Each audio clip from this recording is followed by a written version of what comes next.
Who are we? We're the ones who step up for each other. I've got your back. You've got mine. Kindness, humility, empathy. It's not just talk. It's who we are. It's who we always have been. And no one can take that from us. The movement to bring it back, it started here. And here. And here. In school gymnasiums, community centers, the living room down the block. You'll be where? Okay, we'll be there. Who are we?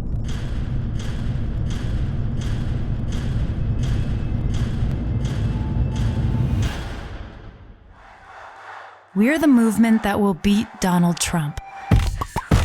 Welcome. We're going to have to sweat for it. We're going to have to sacrifice and fight. We're going to have to lead. Everyone is going to have to lead with kindness, humility, empathy, and not just talk, but action. Action today, action tomorrow. Action until we win. And we will win if we do this together. It's who we are. It's who we always have been. Now let's show them. Thank you for joining this Biden-Harris campaign event, U.S.-India Relations and Indian Americans in Joe Biden's America, with special appearances by Vice President Joe Biden and Senator Kamala Harris. And now, please welcome Biden-Harris campaign senior advisor and speechwriter, Vinay Reddy. Hi, everyone. Nice to meet you. First off, happy Indian Independence Day. We really appreciate you taking the time to be with us this afternoon for really a great conversation about Joe Biden's commitment to the U.S.-India relationship and to the Indian American community around the country. And I know over the last couple of days, we've had a real jolt of excitement and pride in the community for the selection of Senator Kamala Harris as the vice presidential nominee. I know my wife and daughters felt a little taller, feeling a little more proud, like so many of you have been feeling the last few days. It's a real sense of purpose, I think, for what's ahead. You know, where leadership, decency, respect, all the things you just saw in that video are at stake. You know, it's what makes our culture. You know, it's how we've actually really built our lives in this country. And that's what this election is about. You know, it's, as it said, it's about who we are, what we want to be, you know, not just tomorrow or a year from now, but really 4 years from now and decades from now. And that's really how high the stakes are. You know, just look at the last 6 months. So many of our community members are on the front lines of the pandemic. At the same time, the hardest hit, you know, sometimes, you know, losing, you know, everything in our lives itself. It's really hard. And because that pandemic's not contained, because our leadership can't do it, our economy is in tough shape, which is also then hitting us hard again in so many different ways. And the calls for racial justice include calls of immigrant families who have been targeted and harassed over the last 4 years in particular. And really, when the world needs it the most, there's just a real void of American leadership. And our community is in the middle of all of those crises. And so we have a choice. And today you're going to hear about why Joe Biden is the clear choice.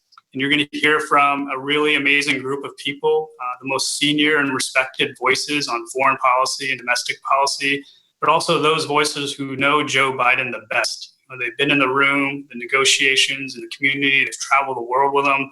They know what he's about and why he cares about you. And it's something that I've always taken to heart. You know, I worked for him. I was a speechwriter in the White House, stayed in touch and joined the campaign. And it's really about something simple. It's about seeing people where they are and where they want to be and how can we help and do this together.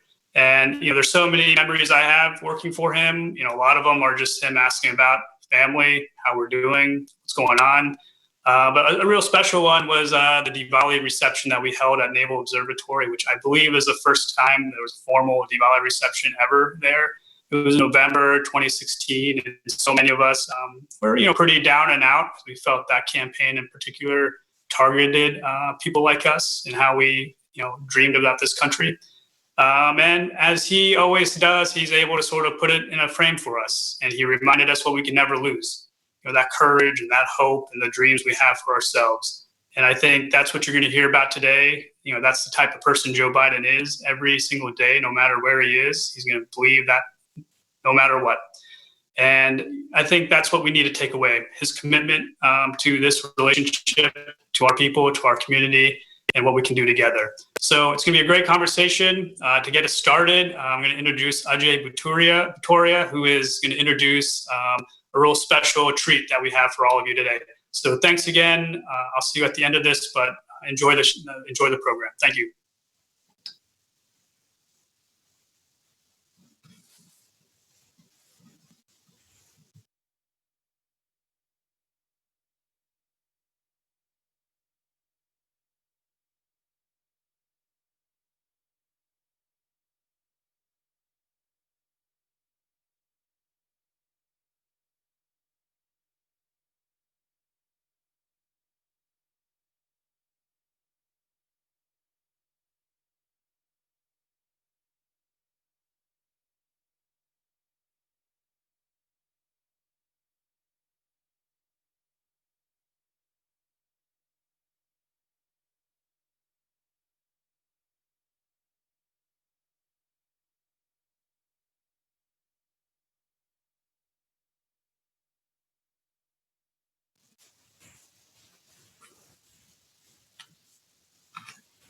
Hi, everyone. I think Ajay is having a little technical problems. We're going to go ahead with a real special video. I'll let it speak for itself. So let's let the video roll. And all Americans of Indian ancestry, all across the United States. Happy Indian Independence Day. We share a special bond that I've seen deepen over many years. As U.S. Senator and Vice President, I've watched it deepen. 15 years ago, I was leading the efforts to approve the historic civil nuclear deal with India. I said if the United States and India became closer friends and partners, then the world will be a safer place. If elected president, I'll continue to believe it and continue what I've long called for, including standing with India and confronting the threats it faces in its own region and along its borders. Expanding greater two-way trades that opens markets and grows the middle class in both our countries. Taking on big global challenges together like climate change and global health security. And strengthening our democracies where diversity is our mutual strength and where we have an honest conversation about all issues, as close friends do. As president, I'll also continue to rely on Indian American diaspora that keeps our two nations together, as I have throughout my career.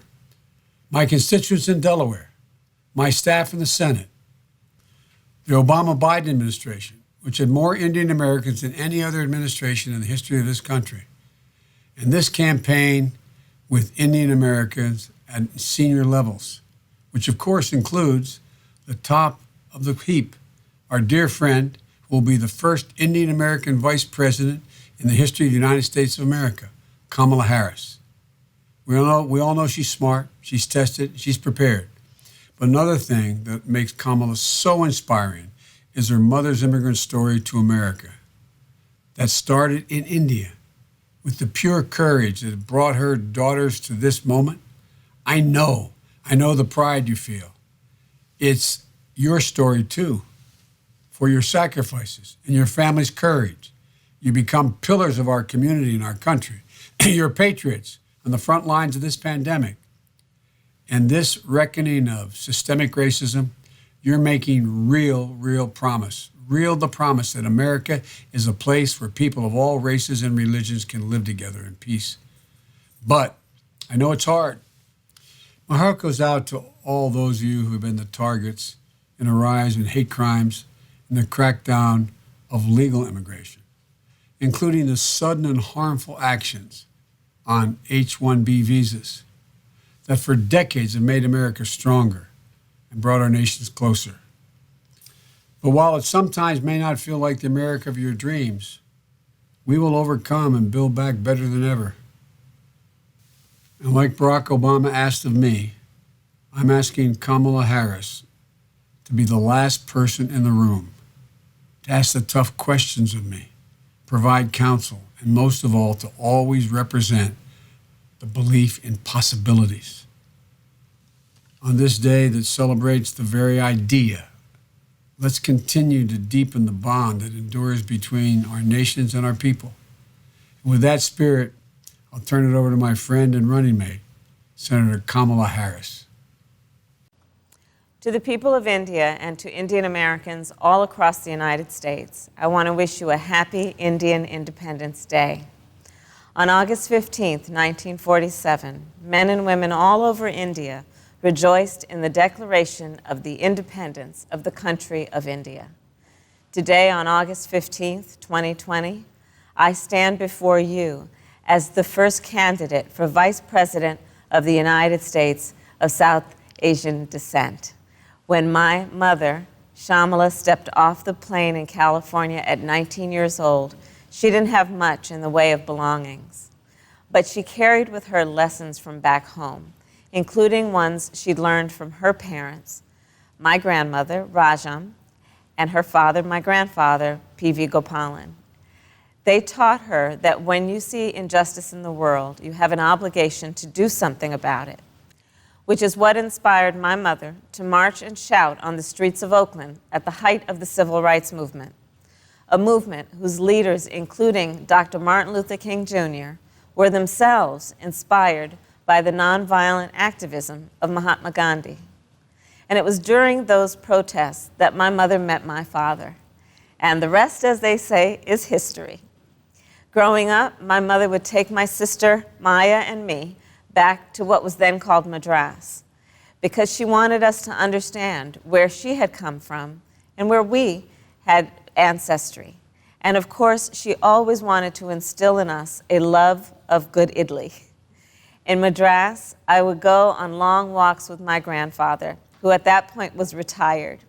And we'd take morning walks where I'd hold his hand and he would tell me about the heroes who were responsible for the birth of the world's biggest democracy. And he would explain that it's on us to pick up where they left off. Those lessons are a big reason why I am who I am today. Our community is bound together by so much more than our shared history and culture. The reason there is a kinship between everyone who is a product of the South Asian diaspora, no matter how diverse our backgrounds may be, is because we also share a set of values. Values forged by overcoming colonial past, not only in one nation, but in two. Values like tolerance, pluralism, and diversity. And reflecting on the past 73 years, it's remarkable how much progress people have made in the fight for justice, and we should be proud. But we wouldn't be if we didn't commit ourselves to building an even better future. So I hope you celebrate today, and then tomorrow, I hope you join me in getting to work. Thank you, and happy Independence Day. Hello, everyone. My name is Rohini Kosolu. I'm moving over from working for Senator Kamala Harris, who you just saw, to senior advisor on the Biden campaign for president. I'm so excited to be here today. Today is also my son Kieran's five-year-old birthday. When I first had him 5 years ago, my father called and told me that he was born on India's Independence Day. And so that was the first comment he made to me. And so we obviously hold this day in high regard for many reasons. The last few days have been so exciting to see Vice President Biden and Senator Harris go through a whirlwind of interviews together and spending time together and sharing their family values. Also because it does remind you about all the importance of what this campaign is trying to achieve in terms of restoring our nation's economy, building it back better, and also where America is as a global leader and where we are in terms of our human rights standing across the world, and also our ability to be leaders for other countries as we move forward in this 21st century economy. We also have a shared value system with India in terms of, our relations and importance of many issues as it pertains to immigration, how we treat others here in this country as it pertains to hate crimes.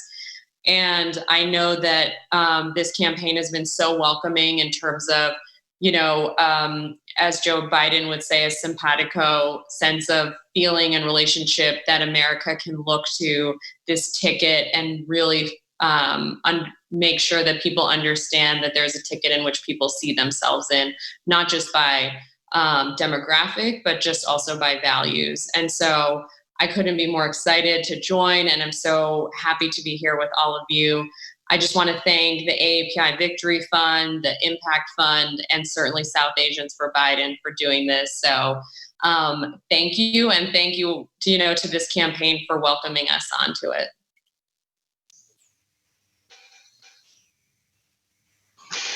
Thank you, Vinay, Ajay, Rohini. What an amazing moment, actually, if you just reflect upon it. I've been in this country over 40 years, and I'm still sort of pinching myself when I've been getting up for the last 3 days.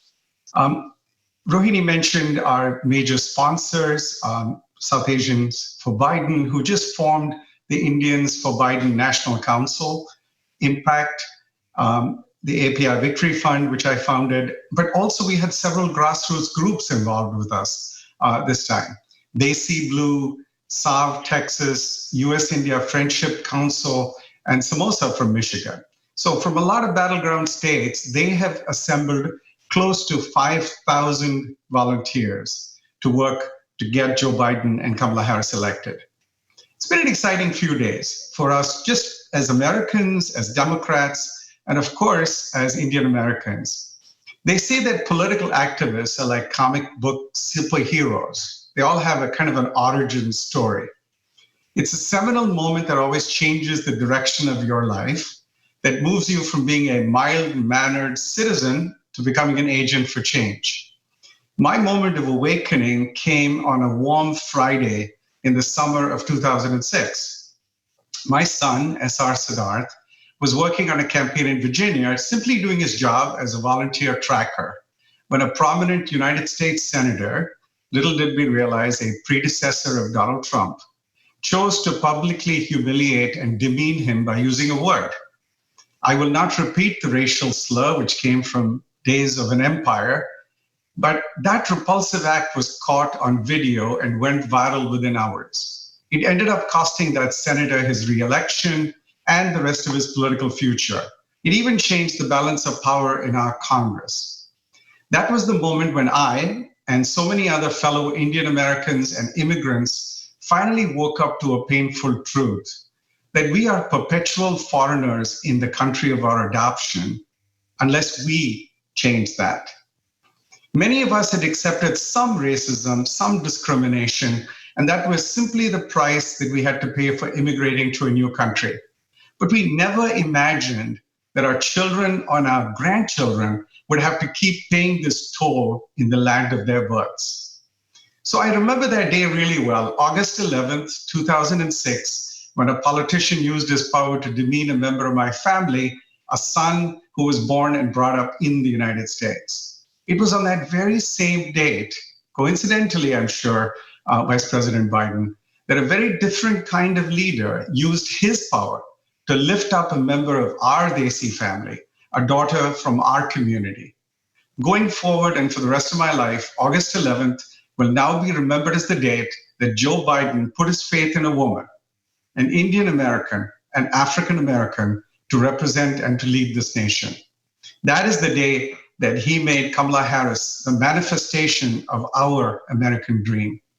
So I'm proud that our friend, Joe Biden, helped deliver this moment to us. And I commit to doing everything in my power as a proud political activist and as the father and grandfather of Americans to help them win this election on November 3rd. I want to take just a moment to recognize something that we tend to overlook in presidential politics sometimes. There are 6 elected state representatives and senators of Indian American origin. Nima Kulkarni, Suhas Subramaniam, Padma Kuppa, Manka Dhingra, Ghazala Hashmi, Jay Chowdhury. Many of them, I want to note, are in battleground states. Support them, and you help Joe Biden and Kamala Harris succeed. Our program today is substantive. It shows you the high level of attention being paid to our community. The fact sheet that came out today tells you Joe Biden's agenda for the Indian American community. It is my fervent hope that Joe Biden will be President of the United States when India celebrates its 75th year of independence 1 year from today. Join me in making that happen, my fellow Americans, Democrats, and former Republicans. Now, let me ask Jasgeet Singh, who led the Sikh American Legal Defense Fund, to introduce the first panel. Jasgeet was a senior advisor in the Obama-Biden administration. He knows Joe Biden personally, and he knows that he is a great friend of India. Jasgeet? Thank you, Shekhar. Thanks so much. I'm so excited to be here with you virtually to have this important conversation, especially at this time when leadership, both in our country and on the global stage, matter more than ever. My experience in the Justice Department, in the Obama-Biden administration, and in the Sikh American community has shown me that leadership is both about the tone you set at the top, as well as who you're surrounding yourself with. For our foreign policy discussion today, we are fortunate to be joined by the most senior advisors that Joe Biden has surrounded himself for years. Tony Blinken is senior advisor to the Biden campaign, former Deputy Secretary of State, and a longtime trusted voice to Senator and Vice President Joe Biden. Nisha Biswal is a former Assistant Secretary of State for South and Central Asian Affairs and a leading policy thinker on U.S.-India relations. And Richard Verma is the former U.S. Ambassador to India and longtime friend and advisor to Joe Biden, going back to when Joe served as the chairman of the Senate Foreign Relations Committee. Together, they've been on the front lines of advancing the U.S.-India relationship for decades. Here, today, you can see the priority that Joe Biden has placed on India. I'll close by saying that I've known Joe Biden professionally and personally for many years through his work to ensure that every American has felt included into the fabric of this country, and I know he will always be there for us. I'll turn it back over to you. Ambassador Verma? Yeah, thank you so much. Jasgeet, I really appreciate everything that you've done in your career, and I couldn't be more honored to be with two friends who I've had the pleasure to work with for 20 years.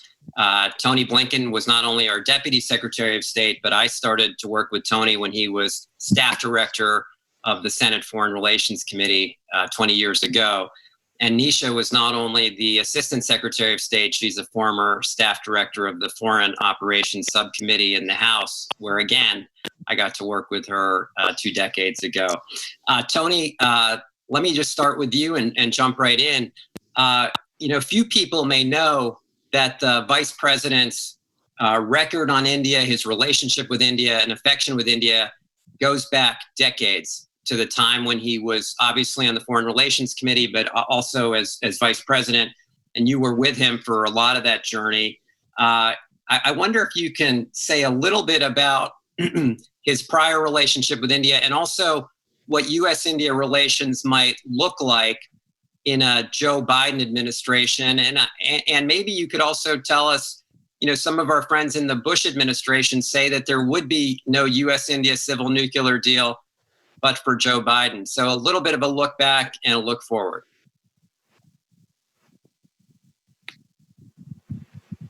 Tony, you're still... Sorry, I'm muted. Yes, the dreaded, I'm still on mute.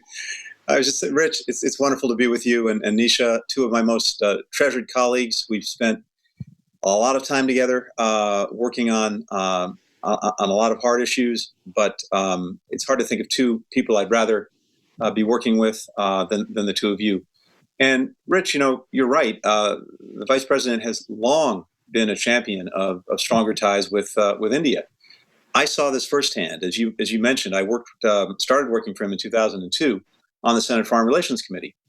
So I witnessed that. Then, of course, the Obama-Biden administration and his years as vice president. But if you go back 15 years, Joe Biden had a vision for the future of U.S.-India relations. In 2006, he said, "My dream is that in 2020, the two closest nations in the world will be India and the United States." Well, we're not quite there, but it's a terrific vision and one that I know he will act to realize as President of the United States. And, you're right. And as Nick Burns and others have said, he was a driving force in the lifting of nuclear sanctions on India and then the passage of this landmark India civil nuclear deal. And this is something I got to see up close and personal with him in the Senate. He worked closely with Republicans in Congress, with the Bush administration, to make sure this was a bipartisan effort and bipartisan success. I got to sit in on a lot of the meetings that took place to try to move this in the Senate to get it over the finish line with his colleagues on the Hill, with the administration. And yeah, the bottom line is very clear. It would not have happened without his leadership. But I've also got to say, I don't think it would have happened without the active engagement of the Indian American community. This was a team effort, and the result is really one of the landmarks in the relationship between the United States and India. And then, if you fast forward to the Obama-Biden administration itself, we made significant progress in strengthening the relationship between our countries, both under Prime Minister Singh and then Prime Minister Modi. A lot of you know this, we're engaged in this, but for example, we launched the Defense Technology and Trade Initiative to strengthen India's defense industrial base and also to pave the way for American and Indian companies to work together to co-develop and co-produce key technology. We named India as a major defense partner, but these names mean something. That had to be approved by Congress, and it's unique to India. And what that did is it helped ensure that when it comes to advanced sensitive technology that India needs to strengthen its military, that India was treated on par with our closest allies and partners. And then, we worked very hard with India on the Paris Climate Agreement because we believed and India believed that this would be something that would advance our common prosperity and security and well-being.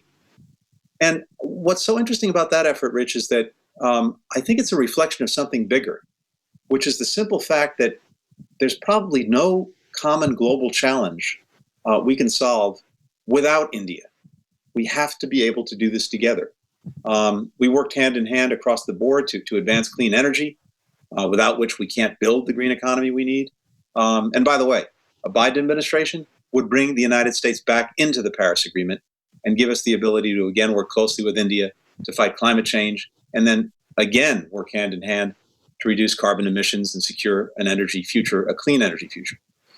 And as Nisha was on the front lines of doing, we deepened our engagement with India in innumerable ways: public health cooperation, space exploration, humanitarian relief operations. So all of this is a strong foundation upon which a Biden administration would build to carry this further, to get us closer to that vision that Joe Biden set out so many years ago. One last word. President Trump, I think his approach to India has been basically full of photo ops and short on actual, real, demonstrable progress. He takes a transactional approach, including a transactional trade war, rather than partnership on the full scope of our common interests. Joe Biden sees the United States and India as natural partners, and that's a vision he would help to make real as president. Tony, great set of answers. Thank you so much. Nisha, let me just turn it over to you. You were the first Indian American Assistant Secretary of State for South and Central Asia. I just wonder, maybe just more of a personal question, what is having someone like Senator Harris, a daughter of Indian and Jamaican immigrants, named as the vice presidential nominee? What does it mean to you in particular after nearly 4 years of the Trump administration? Well, thank you, Rich. I mean, first of all, let me just say it's such an honor to be part of this conversation today, and it's such an incredibly important and timely conversation. I want to wish all of our friends in India a happy Independence Day, and it's fantastic to see that in this chaotic world full of turmoil, that a strong, stable, diverse, democratic India is taking its rightful place on the global stage. And, Senator Harris talked about how her grandparents regaled her with the stories of India's independence. And frankly, my grandparents did the same with me. They talked about the struggle and the sacrifices that they made as they marched for India's freedom and as they went to jail for India's freedom. And I, too, am in public service because of their example. serving in the Obama-Biden administration was the honor of a lifetime. And to be able to work to advance our two countries and deepen that partnership was incredible. Earlier in the season, I had the opportunity to be at an event with Senator Harris, event focusing on South Asian women leaders that was put on by Project Impact and AAPI Victory Fund.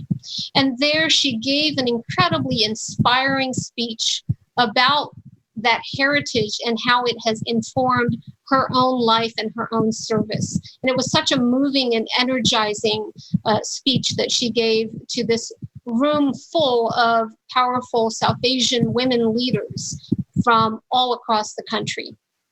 I went up to her afterwards to congratulate her and tell her how incredibly awed we were by all that she has accomplished.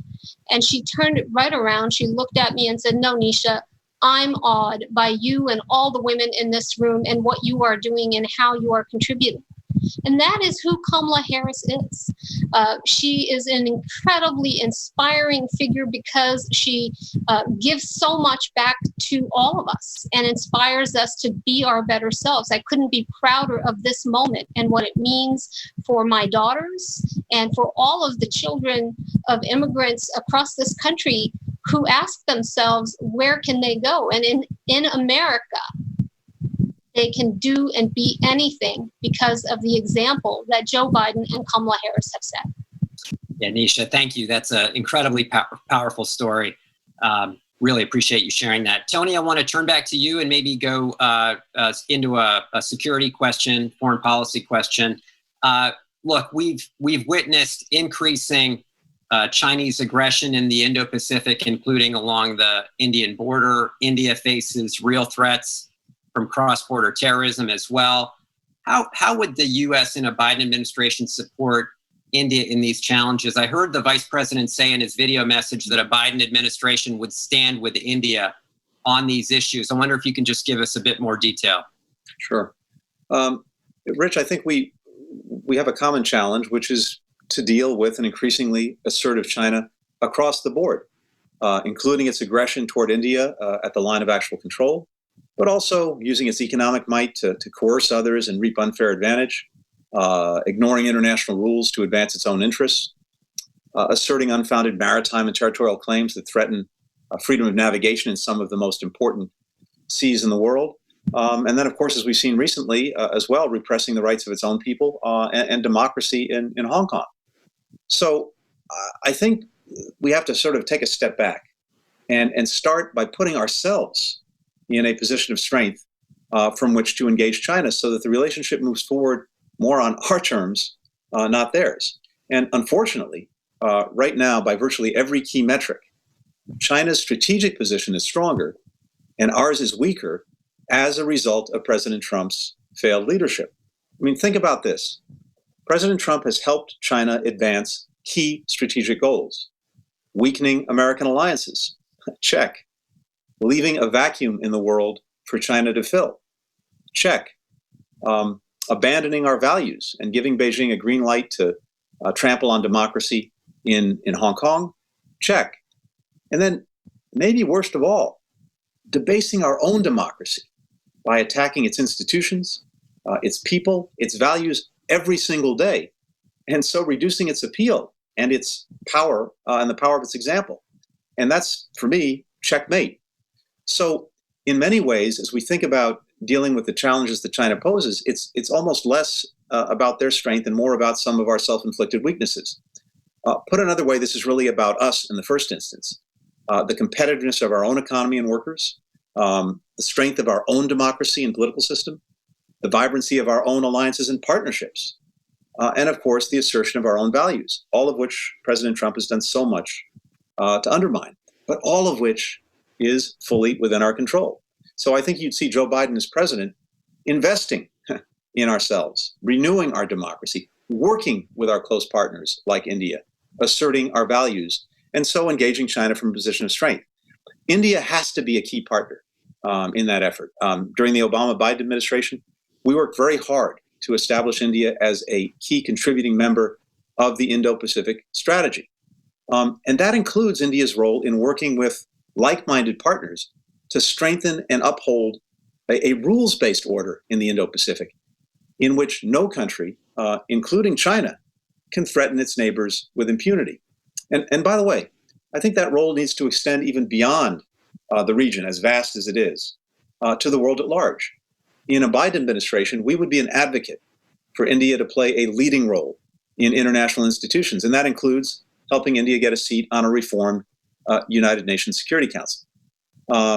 We would work together to strengthen India's defense, and also, I might add, its capabilities as a counterterrorism partner. And let me just say and conclude with this, Rich, on the question of terrorism also, specifically, we have no tolerance for terrorism in South Asia or anywhere else, cross-border or otherwise. I was at virtually every NSC meeting with both of you in many instances on this issue. We used every tool at our disposal to make sure that our citizens and the citizens of our partners were safe. And that's something we would build on in a Biden administration. Yeah, Tony, thank you. Really, really powerful answer. Nisha, I think we got time for one more question. Just over to you. You know, I just want to talk about people-to-people ties, because that's really the foundation of our relationship.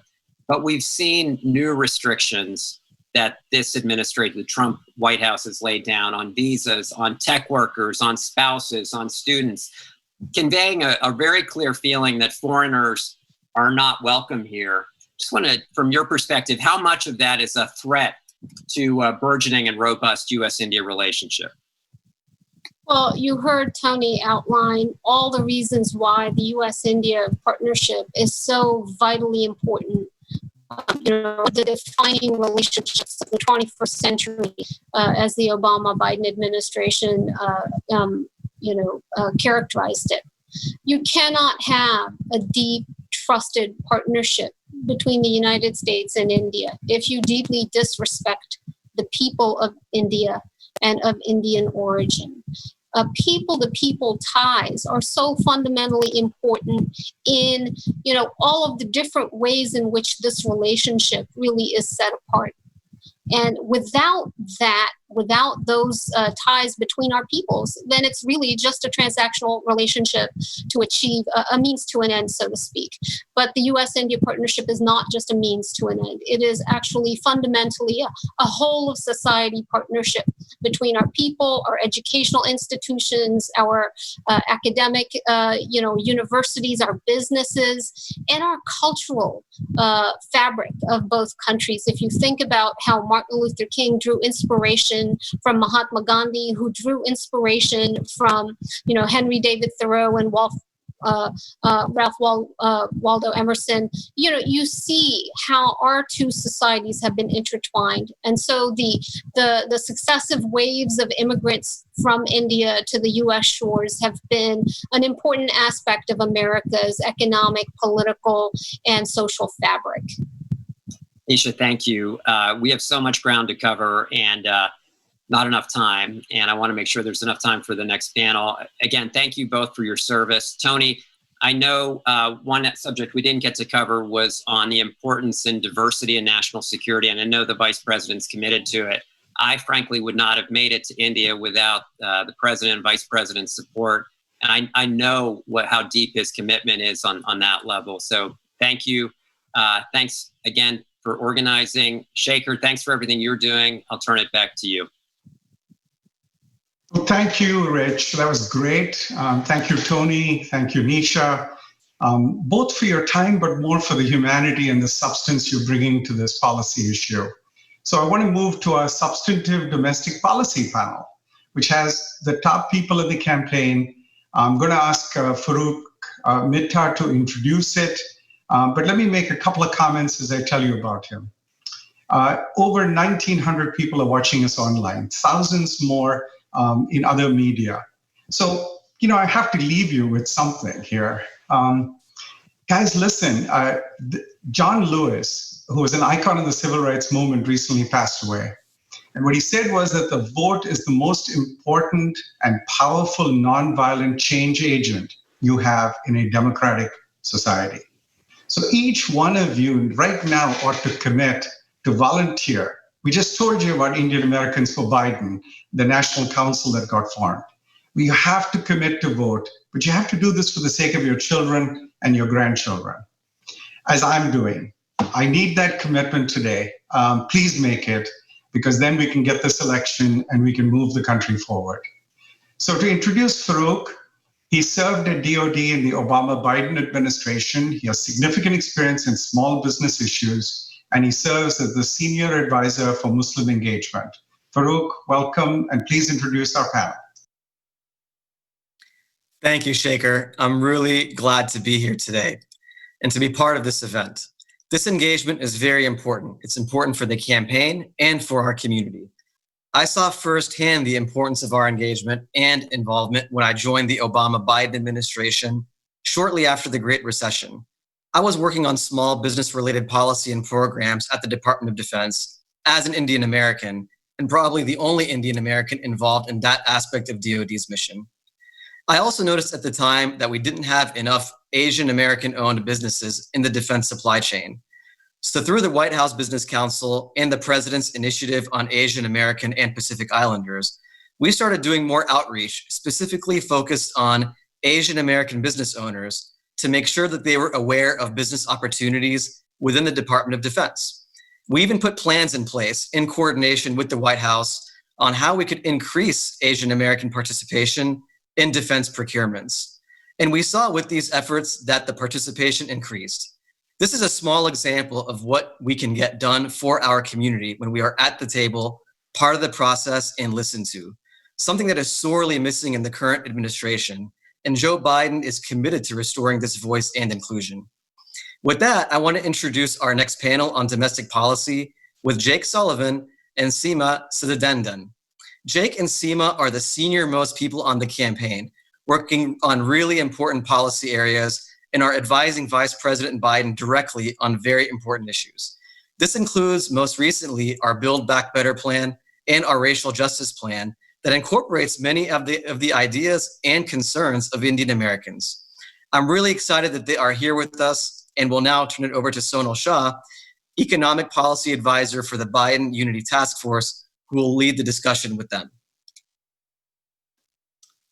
Thank you so much, Farouk. And Farouk, thank you for your leadership and everything that you've done, both in the Obama administration, but also everything you're doing now. It's so great to have you back in the mix and to have you taking a leadership role.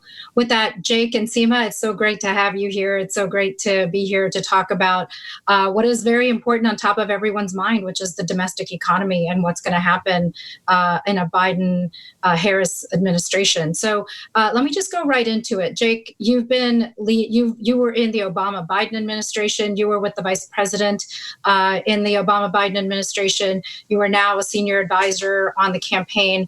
Really would love to have you talk a little bit about the moment we're in right now, which is COVID-19. COVID-19 has, wreaked havoc not only in our healthcare system, but also in our economy. And just give us a little bit of insight into what are we going to do differently if it's a Biden-Harris administration? How are we going to do it differently? And give us a little bit of insight into how we're thinking about this. Thank you, Sonal, and thanks to everybody for giving me the opportunity to be here today. It's a genuine honor. And I just want to start in reflecting on COVID-19 and Vice President Biden and Senator Harris's approach to it by saying that Indian Americans have been frontline heroes throughout this pandemic. The doctors and nurses and technicians, the leaders in biotechnology, working hard now to help produce a safe and effective vaccine. And so many people in the community have sacrificed to save the lives and health of others. And way beyond the medical and public health side, it's Indian American business owners and workers who've kept our economy running and defined what it means to be essential in our economy today. So like so many other communities in this country, so many other people in this country, Indian Americans have done their part. They've suffered, they've sacrificed, they've contributed, and they've been left with a president who hasn't done his job. And so, Sonal, when you ask what would be different in a Biden administration, first and foremost, it comes down to taking responsibility, to stepping up and saying, on execution, on implementation, on delivering for the American people, Joe Biden and Kamala Harris are going to get the job done. And it's not rocket science. It's a set of steps we know from the experts can work. First, to make sure that there are mask mandates nationwide, that every state is implementing a mask mandate. We know that can save tens of thousands of lives. Second, to finally solve the testing problem after months. It is a crying shame that America, as an advanced industrialized country, still has not created a circumstance in which everyone who needs a test can get a test. And this is a failure of leadership from Washington. Third, to provide uniform, evidence-based, straightforward guidance, not shaped by politics, but by science, on everything from how to open schools safely, to how to get businesses back up and running, to how to have effective social distancing. Fourth, getting the resources out the door to small businesses, to schools, to governors and mayors, to hospitals, so that we actually have the tools we need to fight this pandemic. And then finally, not just to produce a safe and effective vaccine, but to get it into the arms of hundreds of millions of people in this country and around the world so that we can finally beat this pandemic. Those are the 5 steps that Joe Biden and Kamala Harris are going to take. They sound like, kind of a straightforward plan, because it is a straightforward plan. And it's fundamentally about Joe Biden stepping up and showing the kind of experience he exercised when he helped save this country from a Great Depression back in 2009, to deliver this country from a pandemic that has caused so much pain and suffering and hardship for all Americans, and for Indian Americans across this country who have played such a central role in protecting our people along the way.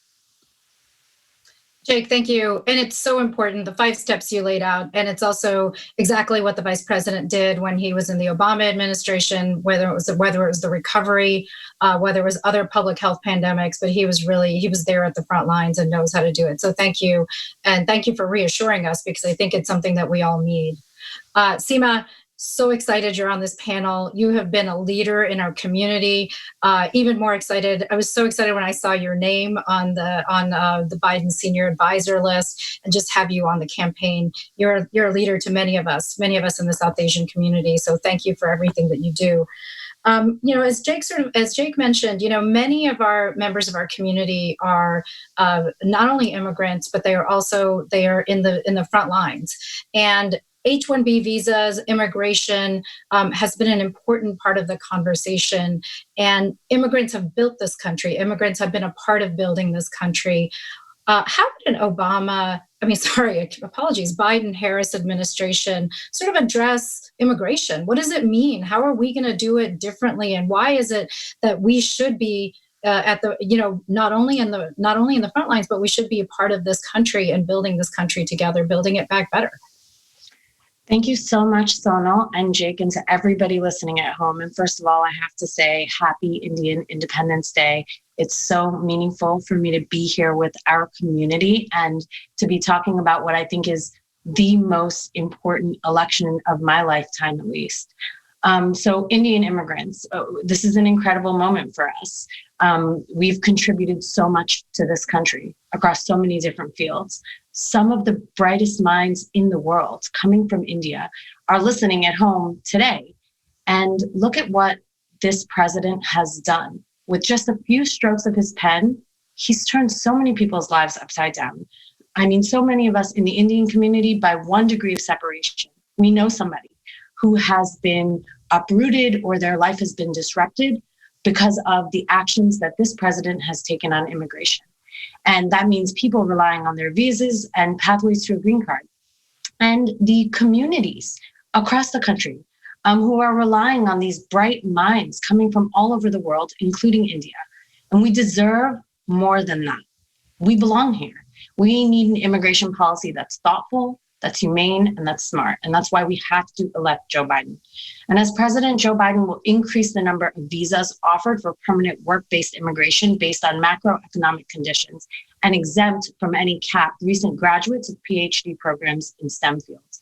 He's going to support first reforming the temporary visa system for high-skilled specialty jobs to protect wages and workers and expand the numbers of visas offered and eliminate the limits of employment-based green cards by country, which have kept so many Indian families in waiting for too long. Now, here's the bottom line. America is a great country because it keeps the doors open for people from all walks of life people who come here and we innovate, we break barriers, we redefine what it means to be Americans. Diversity is our strength. Diversity is the strength of all great nations. And the world is changing. It's always changed. And it's incumbent upon us to make sure that change is one for the better. Just look at what Indian Americans have accomplished in just a few generations. In some instances, in just one generation. To the elders listening today, look at what you've endured, what you've accomplished, and we are part of your legacy. All of the struggles, all of the difficulties, the distance from our families in India, everything that you've endured, I know for one I've watched, and it means something. And even though the tenor of this conversation on immigration right now, it's dark, it's cynical, it's brash, there is a light at the end of the tunnel. And there's something concrete that we can do this November to change the direction that this country is headed in. I hope that you are so proud. I hope you are as proud as I am to have been able to sit and watch Senator Harris accept this role beside Joe Biden and be our future vice president. She's one of us. And that representation matters, to be seen, to be heard, to have our voices and our courage and our community have a seat at the table, a real seat at the table. This is about us. This is about our children. And this is about the types of policies we are going to advance in this administration. So I'm just grateful for your leadership, Sonal, and to be working with Jake and so many other brilliant people all over the country. And we just really need you right now. So thankful to be here. Thank you, Seema. And so right there with you, Senator Harris is the future of our country, and so excited that she has joined the ticket. It's awesome. Jake, the economy is on everyone's mind. We've had the sharpest drop in the economy in a single quarter that we've ever seen in our history. We have to build back our country. We have to build back stronger. We have to build back differently. We have to build a different future country where the U.S. is leading. So what is President Biden going to do? What is a Vice President Kamala Harris going to do that's going to help us rebuild our country? Thanks for the question, Sonal. And first, I just want to say, listening to Seema just now, everyone out there can understand why it is that her voice is so central to this campaign, to the vice president's vision, and now to Senator Harris's vision, and not just on the nuts and bolts of policy, but on how it is that we're going to invest in the policy, the heart and soul of what Joe Biden and Kamala Harris believe about what this country can be. And also, Sonal, part of building back better, building back stronger, is about having a united Democratic Party that pulls together around a common agenda. And I just want to say thank you for the central role that you have played and are now continuing to play as we head towards November in being an architect of that common agenda through the platform, through the unity task forces, and also through the various proposals that Vice President Biden has put forward. I'll be very brief because honestly, I could go on all day and just make a couple of top line points. The first is that the vice president deeply and fundamentally believes that government has a responsibility to make the kinds of investments, public investments, that help unleash entrepreneurship, innovation, and job creation in the private sector. And there, he's particularly focused in this moment on the way that the COVID-19 pandemic and the economic crisis that has ensued has hit small businesses so hard. And for the Indian American community, entrepreneurs, small business owners, innovators, looking to not just drive their business forward, but their communities forward, their neighborhoods forward, being an anchor in places, urban and rural across this country, to have a pathway to get back to the strength of and the strength and dynamism of the economy that existed before, but to do so in a way that is more fair, more just, and more inclusive. That's the vision of the Biden-Harris ticket. And that means, among other things, making sure that we're helping small business owners get out from underneath the debt that they've accrued, find ways to move forward without that debt casting a shadow over their future efforts to grow their business or start a new business. It means, among other things, making sure that there is access to capital for entrepreneurs who have traditionally not gotten the kind of support from the big banks and the financial institutions that they deserve. And it means also having the kind of baseline investments in the kinds of supply chains that Farouk was talking about. The Vice President has talked about making sure the future is made in America and in all of America, all of our communities, with all of our citizens having the opportunity to participate along that supply chain in creating American jobs and greater American prosperity as we go forward. So whether it's clean energy and infrastructure, or it's manufacturing and technology, or it's caregiving and education, the Vice President fundamentally believes that at the heart of it all is the entrepreneur and the small business owner that drives so much of the growth and job creation in this country. And so a huge emphasis of his will be on that. And I think that will particularly redound to the benefit of so many Indian American entrepreneurs, business owners, inventors, and innovators who can help take this country to a better place than it has been before. Thank you, Jake. And in such an important time to be working on this, because we have to build back stronger and we have to build back better. It is important. It's important for everyone in our country, and given all the given what communities are going through. Seema, the economy is important, but so is our community, and building a stronger community. You have been a leader and a social justice warrior for all of us. Many of us have been following you, working with you on so much of the work that you have been doing. And you've led many of us to understanding and doing better for ourselves and for our communities. So as we look at the country, and as we look at what the country we want to build together stronger and build better, it requires also having a country with social justice, one that also takes into account racial justice, and making sure that we all have a place and a part, and that we are all working together to make it a country that we know it can be. So give us a little bit of insight and the work that you've been doing, both on the campaign, but also personally, what the importance of social justice, the importance of what and how we build our country back together, and how we all need to work together to get there. Thank you so much, Sonal. So we as Indians, we're no strangers to social justice. For folks who are of my generation, and for people who have recently come from India, we have been raised in a community that grew up in the wake of India's independence. It has had a profound impact on our elders and really their courage, their vision. The generation that raised me was a courageous generation that traveled across the globe with carrying this belief about democracy and about freedom, and about what was possible, right? And it didn't just ignite, the struggle for social justice in India didn't just ignite Indians, it ignited people all over the world. And that's something we share with Americans and America. We strive to be moral leaders in the world. We do the hard things that need to be done. And we're not always perfect. We have faults. We have missteps. We have to come back and do things better. But we strive. We strive towards that more perfect union. And we strive to live up to our ideals. That is who we are.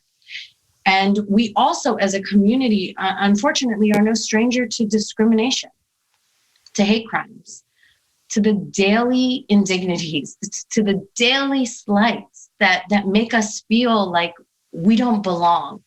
And that goes for brown people, for South Asian people, for Indian people, for people of the variety of religions and backgrounds and experiences coming from our part of the world. But our parents and some of my contemporaries, we believed that there was power in this diversity. And even though it was difficult, we sort of were willing to walk through it because we believed that there was potential that could be unleashed. this social justice movement, it's about us.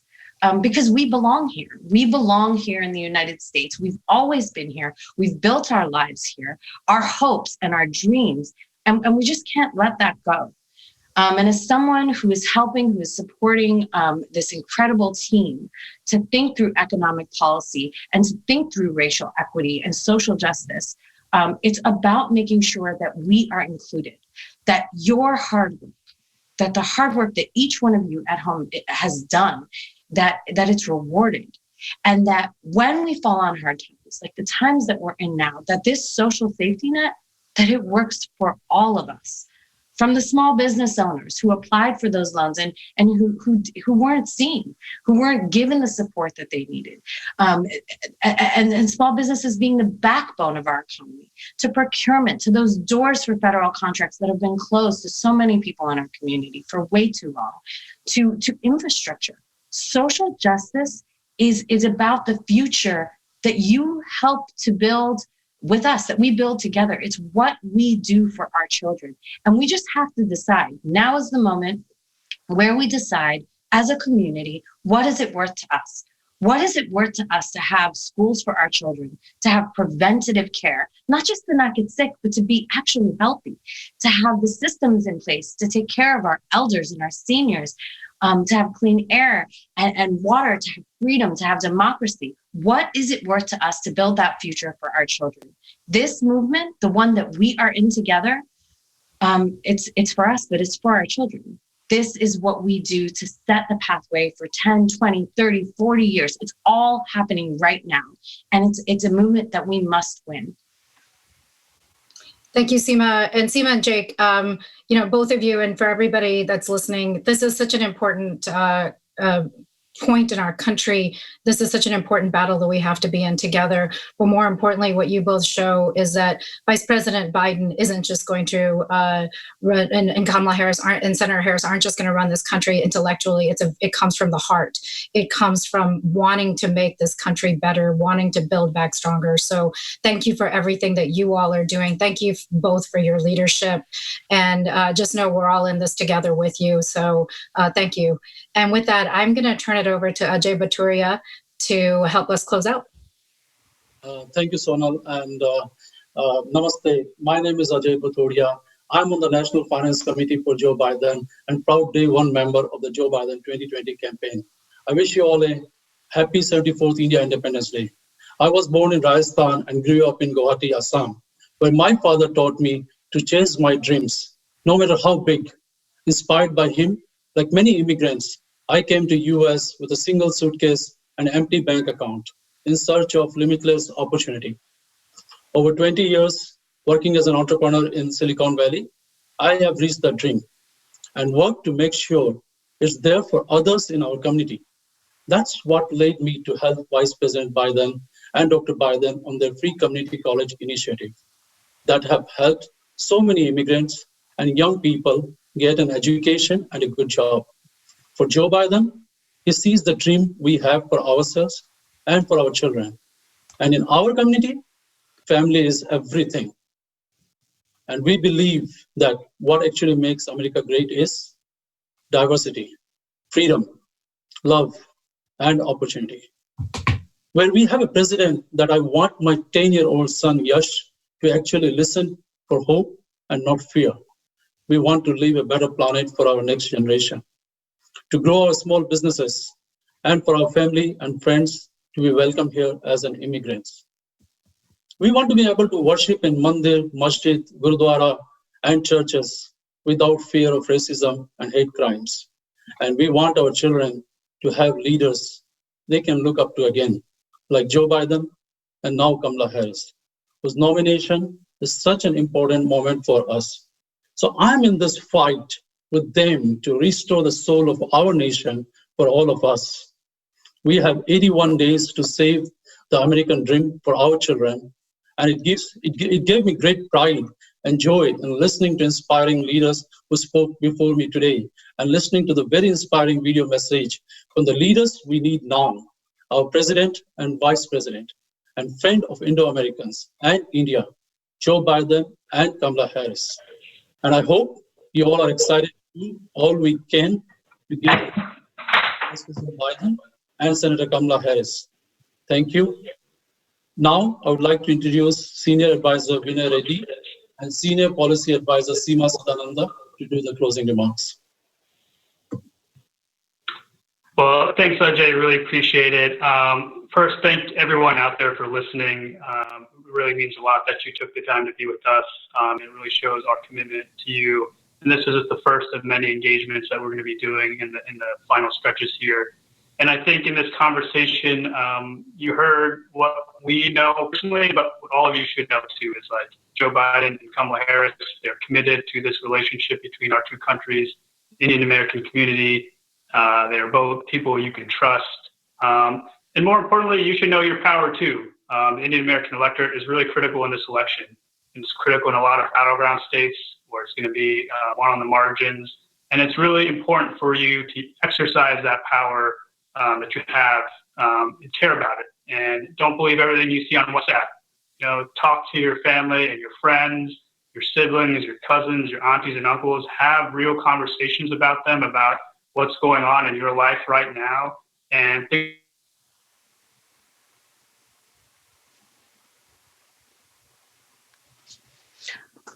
I think that we're having trouble hearing you, Vinay, but I'm going to guess at what I think you were going to say. What I think you're going to say is that we need you to organize your families, organize your communities, be a part of this moment, because this is our moment.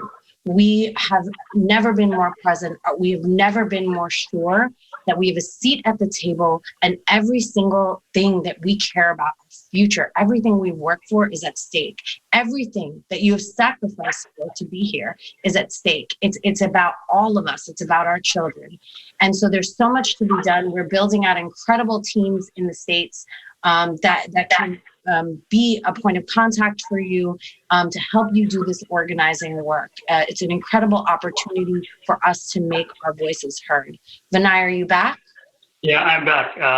So yeah, and just picking off of what Seema was saying, there's very clear things you can do. So first place is go to joebiden.com. You can find out how to volunteer, stay informed. For our community, we just released an Indian American fact sheet you can find there. So that's at joebiden.com/Indian-Americans.